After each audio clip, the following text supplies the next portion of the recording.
Buonasera, i titoli. A Messina si continua a scavare tra le macerie della palazzina crollata alla ricerca dei 2 dispersi. Si fa strada l'ipotesi di cedimenti già segnalati da testimoni nei giorni precedenti. La procura indaga per omicidio colposo plurimo e disastro colposo. Un bambino cade dal balcone a Carini nel Palermitano, trasportato in codice rosso all'ospedale Cervello per diverse fratture, è grave. A Ragusa, blitz dei carabinieri all'Anfas di Modica, arresti domiciliari per il presidente e un operatore, in tutto 13 indagati per maltrattamenti agli assistiti disabili. Scoperte, sequestrate 2 case di prostituzione a Bagheria nel Palermitano, indagate 8 persone. Continuo il via vai, in 2 mesi più di 400 clienti. A Catania attivate le bodycam al pronto soccorso del Policlinico. Medici e infermieri potranno attivare le telecamere in caso di aggressioni e minacce. Calcio, si avvicina all'esordio ufficiale del Catania in Coppa Italia. Sabato sera la sfida contro il Vicenza, neopromosso in Serie B. Mercato in fermento, la dirigenza caccia di rinforzi in difesa e in attacco. Serie B, il Palermo, protagonista sul mercato, manca solo l'ufficialità per Gabriel Sterefezza. L'esterno offensivo brasiliano dell'Olympiacos è pronto a firmare un contratto pluriennale.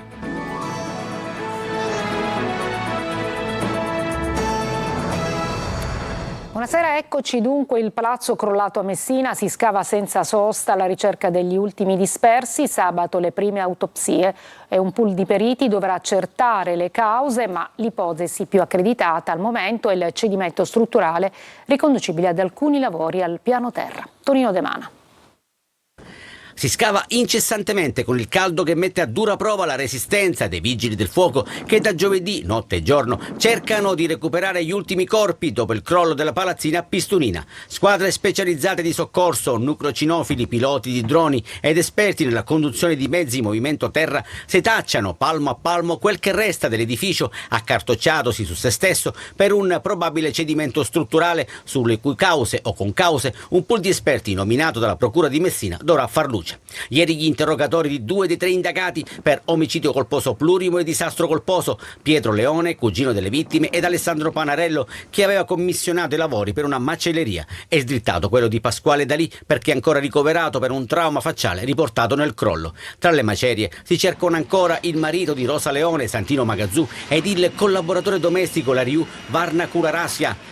Sono stati ritrovati nei giorni scorsi i corpi dell'imprenditore Carmelo Leone e delle sorelle Rosa e Sara e di Alessandra Frazzica, 21 anni, commessa del bazar cinese, la più giovane delle vittime. Per la morte di Alessandra, matricola del corso di laurea in lingue e letterature straniere e tecniche della mediazione linguistica, è arrivato anche il cordoglio dell'Università di Messina, che si stringe al dolore dei familiari. Sabato sarà conferito l'incarico per le autopsie e per ulteriori accertamenti tecnici, mentre i camion fanno la spola con il parcheggio rosso dello stadio San Filippo per depositare le macerie di un palazzo che, a detta di molti, scricchiolava e vibrava da diversi giorni. Proprio su questo aspetto la magistratura sta concentrando ogni sforzo per accertare cause ed individuare i responsabili del disastro. Un bambino di 8 anni è rimasto gravemente ferito ieri sera dopo essere caduto dal balcone di casa sua al secondo piano di uno stabile di Carini nel Palermitano. Trasportato in codice rosso all'ospedale Cervello di Palermo, il bambino ha riportato diverse fratture. Nonostante la gravità della caduta e dei traumi riportati, sarebbe rimasto cosciente. Indagano intanto i carabinieri. Secondo le prime verifiche si sarebbe trattato di una caduta accidentale. Ancora sangue sulle strade siciliane. Ad Agrigento scontro tra un'auto e uno scooter lascia il motociclista in gravi condizioni. Nelle stesse ore a Palermo e a Trabia si piangono altre 2 vittime e dunque altri 2 incidenti stradali mortali. Davide Sardo. Ancora un grave incidente sulle strade di Agrigento. Un violento scontro tra un'auto e uno scooter ha provocato il ferimento di un centauro, ora ricoverato in gravi condizioni. L'incidente è avvenuto al bivio del villaggio Peruzzo. Per cause ancora in fase di accertamento, una jeep con a bordo una famiglia di turisti provenienti dalla Svizzera si è scontrata con uno scooter Yamaha. L'impatto è stato particolarmente violento. Ad avere la peggio è stato il conducente del mezzo a due ruote finito sull'asfalto dopo la collisione. Scattato l'allarme, sul posto sono arrivati i sanitari 118 che hanno prestato le prime cure al ferito prima di trasferirlo d'urgenza al pronto soccorso dell'ospedale di Agrigento. Secondo le prime informazioni, il Centauro versa in gravi condizioni. Sul luogo dell'incidente sono intervenuti anche i carabinieri, una squadra dei vigili del fuoco e la polizia locale che ha gestito la viabilità durante i soccorsi ed eseguito i rilievi per ricostruire con precisione la dinamica dello scontro. Non solo a Agrigento, a Palermo un violento scontro tra uno scooter e un mezzo pesante è costato la vita a un giovane di 28 anni. Si aggrava anche il bilancio del tragico incidente di Trabia. È morto il motociclista di 42 anni, rimasto gravemente ferito nello schianto in cui aveva perso la vita una ragazza di appena 14 anni. Un'altra giornata segnata dal drammatico bilancio delle vittime della strada. È morta nell'ospedale Cannizzaro di Catania la 57enne che il 30 luglio era stata ricoverata nel reparto di rianimazione in gravi condizioni con ustioni di secondo e terzo grado sul 50% del corpo. La donna, che era rimasta vittima di un incidente domestico appunto a Giarre. Ci occupiamo di una truffa sulla mobilità sostenibile, infatti sono stati sequestrati beni per 4 milioni di euro. L'inchiesta della Procura di Catania indaga anche rappresentanti di 2 società. Sentiamo Orazio Longo. 3.500 monopattini che non sarebbero mai giunti in Italia e una fattura di 4.800.000 euro, priva di effettività sia sotto il profilo commerciale che giuridico. La Guardia di Finanza di Catania e di Modena ha eseguito un sequestro preventivo emesso dal Tribunale di Catania per un valore complessivo di 4 milioni di euro, ritenuto profitto del meccanismo fraudolento ipotizzato nei confronti di persone fisiche e società coinvolte in una frode connessa alla percezione di un finanziamento assistito da garanzia pubblica. Le investigazioni hanno riguardato un'impresa catanese operante nel settore della mobilità sostenibile. Gli accertamenti eseguiti hanno consentito di ricostruire un articolato meccanismo fondato su un fittizio aumento di capitale sociale dimostrato mediante un assegno bancario mai effettivamente negoziato. L'investimento doveva sviluppare una collaborazione con un'azienda nazionale operante nel settore della micromobilità per la gestione da parte della società beneficiaria dei mezzi sul territorio avvalendosi del marchio e della tecnologia dell'impresa. Una volta accreditate sul conto corrente della società richiedente, le somme del finanziamento sono state interamente trasferite nel giro di 72 ore a una società statunitense con sede nel Delaware. I rappresentanti legali delle 2 società coinvolte sono indagati per truffa aggravata per il conseguimento di erogazioni pubbliche, autoriciclaggio e false comunicazioni sociali, mentre nei confronti delle 2 società sono stati ravvisati anche illeciti amministrativi. Ci spostiamo nel Ragusano per un blitz dei carabinieri nella sede dell'Anfas di Modica. Sono scattati gli arresti domiciliari per il presidente e un operatore. In tutto sono 13 gli indagati, sono tutti accusati di maltrattamenti ai loro assistiti, che sono per lo più disabili. Sentiamo Veronica Barbarino.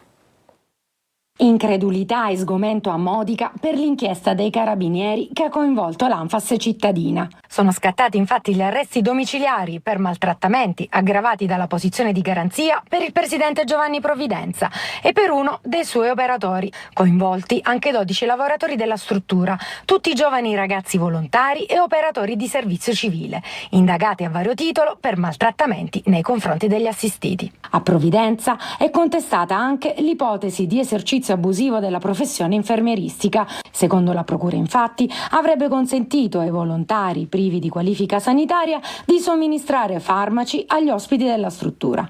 Per alcuni degli 11 indagati è scattato il divieto di frequentare strutture e associazioni che ospitano persone con disabilità, mentre per altri la denuncia è a piede libero. L'indagine, condotta dai carabinieri del NAS e della compagnia di Modica, è partita circa un anno fa, a seguito di una segnalazione, e si è sviluppata attraverso anche intercettazioni ambientali. Le accuse sono ora al vaglio della magistratura. Scoperte e sequestrate 2 case di prostituzione a Bagheria, siamo nel Palermitano, indagate 8 persone e soprattutto anche per il continuo via vai di clienti. In 2 mesi, pensate, erano stati 400. Sentiamo Marco Gulla.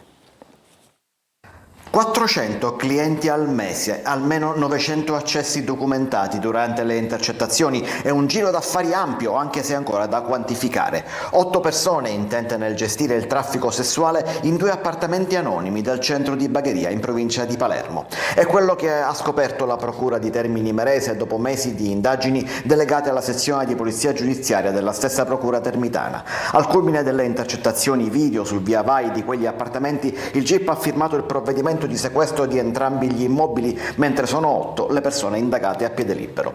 Il sistema di gestione del mercato del sesso era consolidato, tutto partiva da annunci su siti specializzati in incontri sessuali. Dopo il primo contatto online e la scelta della ragazza, seguiva il contatto telefonico per pattuire cifra, ora e luogo. I poliziotti hanno seguito l'iter e documentato il via vai di persone. 900 gli accessi ripresi nell'arco di poco più di 2 mesi, 400 i clienti. Poi è scattato il blitz che ha portato al sequestro degli appartamenti, ma anche di smartphone, computer e dispositivi elettronici in possesso degli 8 indagati.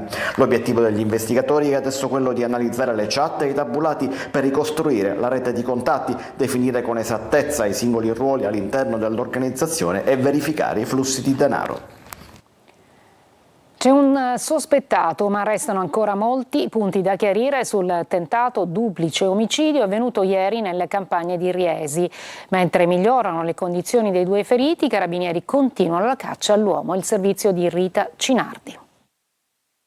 È un 55enne con precedenti per reati contro la persona, il principale sospettato del tentato duplice omicidio avvenuto nelle campagne di Riesi. L'uomo è ancora ricercato dai carabinieri che, con il supporto dello squadrone riportato Cacciatori Sicilia di Sigonella, continuano a battere le campagne attorno alla miniera Trabbieta La Rita, dove ieri un uomo di 58 anni e una donna di 40 anni sono stati feriti a colpi di pistola. Secondo quanto emerge dalle indagini, a indicarne le generalità sarebbe stato lo stesso 58enne ferito prima di perdere i sensi. Il movente resta però ancora da chiarire. Al momento non trovano riscontri investigativi le voci su una presunta infatuazione del sospettato nei confronti della donna, mentre resta assolutamente esclusa la pista mafiosa. È invece emerso che i 2 feriti erano legati da una relazione sentimentale. Intanto arrivano notizie incoraggianti dagli ospedali. La quarantenne ricoverata al Sant'Elia di Caltanissetta dopo un delicato intervento di neurochirurgia è in miglioramento e, come confermato dal primario del reparto di rianimazione Giancarlo Foresta, non è più in coma farmacologico.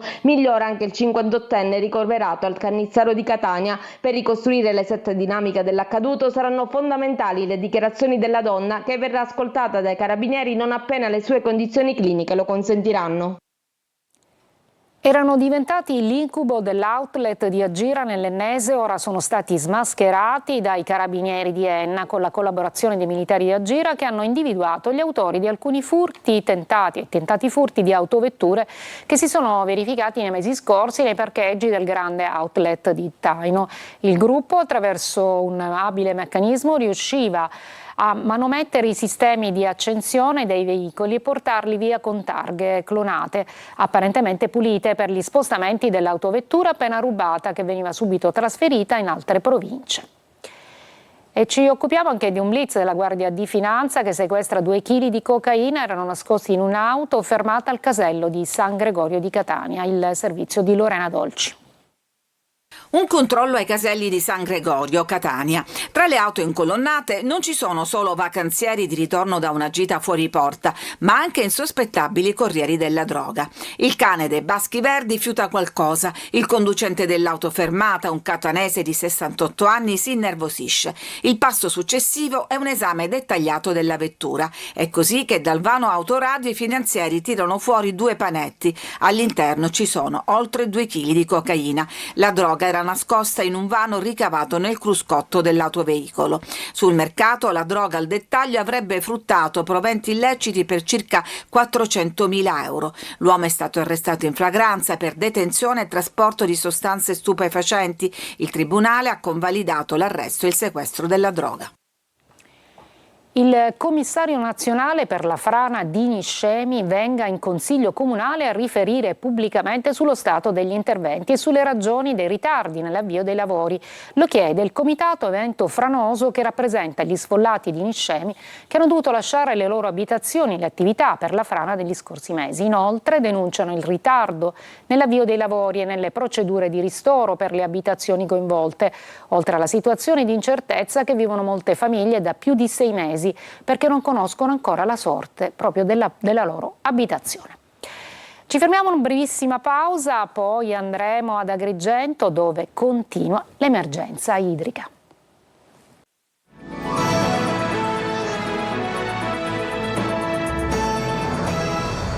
Ad Agrigento cresce la protesta dei cittadini per l'emergenza idrica, mentre in molte case e nei ristoranti l'acqua continua a non arrivare e per strada si disperdono migliaia di litri.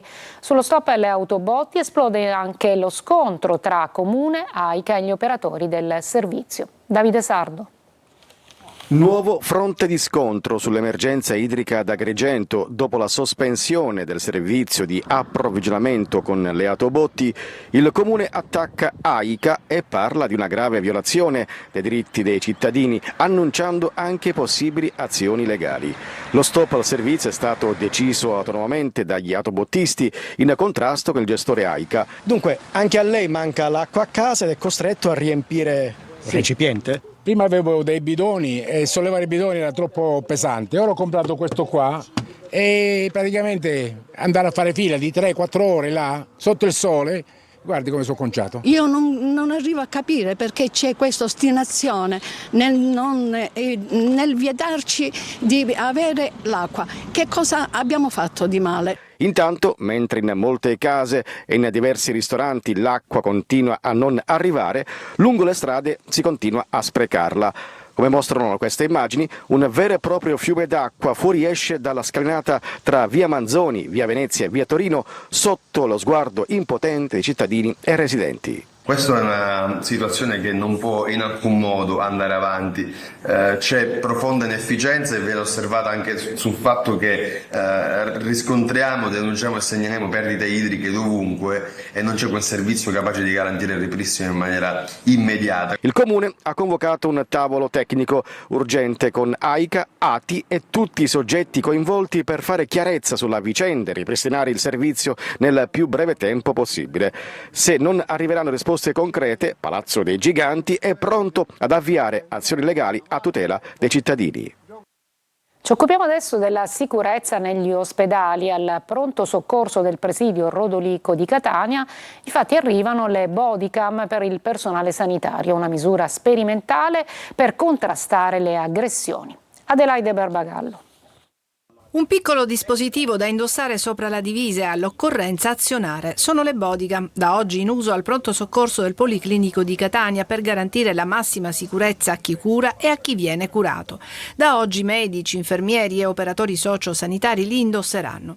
I dispositivi non saranno sempre accesi, il personale li attiverà esclusivamente in situazioni di reale pericolo o di potenziale aggressione. Verrà emesso un segnale acustico e nel display apparirà la scritta dell'area in cui è scattata l'emergenza. Nel frattempo la bodycam registrerà tutto. L'obiettivo è fare da deterrente contro i violenti, tutelare chi lavora in prima linea e assicurare al contempo la serenità dei pazienti e dei loro accompagnatori. Consente alle forze dell'ordine di far scattare gli automatismi per cui possono intervenire non solo nel momento in cui avvengono i fatti, ma anche nelle ore successive, quando magari l'autore del fatto si è allontanato e scappato. Ovviamente è uno strumento, non è l'unico, va appaiato e accompagnato con la formazione dei nostri operatori per gestire i momenti di criticità che ovviamente accadono, perché è il momento più dedicato di massima fragilità del soggetto in cui si appresta a entrare in un pronto soccorso. Tutto avverrà nel pieno rispetto delle norme sulla privacy e sulla protezione dei dati personali. Breve pausa allo sport con il calcio, il Catania che ormai è vicino all'esordio ufficiale in Coppa Italia, invece il Palermo sempre più scatenato sul mercato.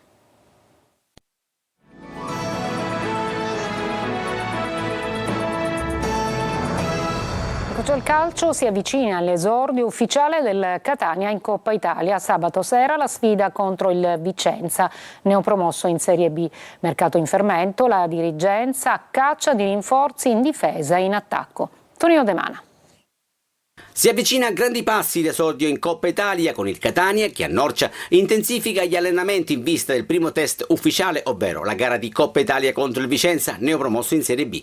Mancano pochi giorni alla sfida e mister Longo sta facendo salire i giri del motore, consapevole però di avere una macchina in rodaggio e soprattutto incompleta. In entrata servono almeno 2-3 innesti di qualità ed uno di questi potrebbe essere Yuri Rocchetti, classe 2003, elemento duttile capace di ricoprire più ruoli, esterno o centrale difensivo o laterale di centrocampo. Per l'attacco piace Massimo Coda, seguito anche in Serie B, ma l'età del giocatore, 37 anni e l'eccessivo ingaggio, non convincono pienamente la dirigenza etnea, che nelle ultime ore avrebbe rivolto le attenzioni su Cosimo Patierno, da almeno 2 anni nel mirino del club di Pellicra. Patierno, la scorsa stagione da Avellino in Serie B, ha disputato 24 partite, la metà da titolare, segnando un solo gol. Score decisamente diverso l'anno precedente, sempre con l'Avellino, con 15 reti decisive per la promozione tra i cadetti degli Irpini. In uscita è ufficiale il passaggio di Stoppa al Campobasso, con le valigie pronte anche Dini e Di Noia. Questi ultimi sarebbero finiti nel mirino del Barletta. Capitolo abbonamenti: già 7.756 le tessere sottoscritte dai tifosi rossazzurri.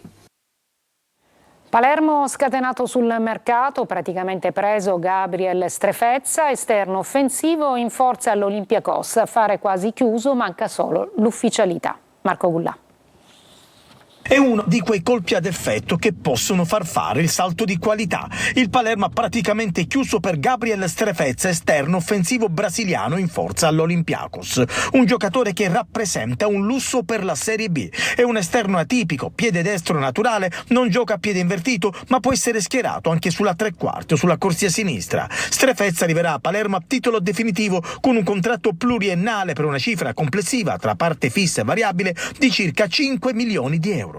Per lui è previsto un ingaggio ricco superiore al 1 milione di euro che lo renderà il calciatore più pagato dell'organico rosanero. Cifre giustificate da un curriculum di tutto rispetto: 22 gol in 103 presenze in Serie B, 18 reti in 137 partite in Serie A. Strefezza ha già detto sì al Palermo, ancora qualche dettaglio da limare e poi arriverà la fumata bianca. Il Palermo intanto si prepara per la tournée australiana. Venerdì 7 affronterà il Melbourne City, poi giorno 11 la Juventus. Strefezza dovrebbe aggregarsi ai suoi nuovi compagni direttamente a Palermo, quando la squadra preparerà l'esordio stagionale in Coppa Italia contro il Lecce Albarbera, tra l'altro ex squadra dell'esterno brasiliano. E vi ricordo che questa sera su Telecolor alle 23:15, dopo Qui Studio, Voi Stadio, saranno trasmessi in differita i funerali di Franco Baresi. Io mi fermo qui, grazie per l'ascolto e buona serata.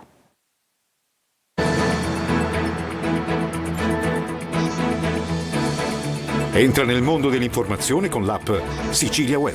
Resta sempre aggiornato con le news e le live in diretta.